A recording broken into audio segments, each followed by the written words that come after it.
Here's how I made this giant paper mache lily. After I drew out the first petal, I did end up using that as a reference, but also creating variations because I didn't want each petal to look identical because flowers don't look identical. I laid them together in three so that they could have a layered effect, and then I started to roll the edges to kind of help shape the flower. I used wire and duct tape to basically put on the back to kind of help the flowers bend a little bit, and then I hot glued it together in the same way that I laid it together earlier. I used aluminum foil to shape the stamen, and then I duct taped that to the flower and just kind of made sure that they were in there tight. Once I mixed the flour mixture, it really was just water and flour, and I kind of wanted it to have a thickness but also have a little bit of runniness.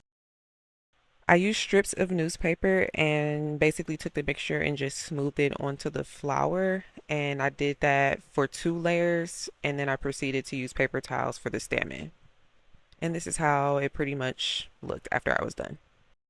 I painted the whole flower white just to kind of give myself a good base before I added the color to cover up the newspaper.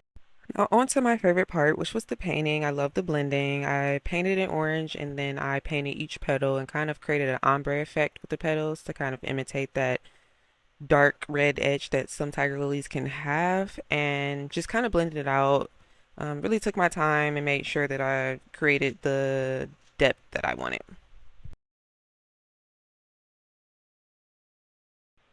I took some of that same red and mixed it with coffee beans to kind of create the pollen because I wanted it to have a little bit of texture just to kind of make it look more real.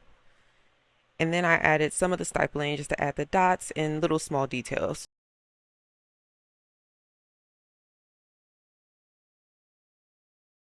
My final step was Mod Podging, and I put way too much, but you live and you learn. Ultimately, I love how it came out. This was such a exciting project to do, and it was something I've been wanting to do for a while, and I'm very proud of the outcome.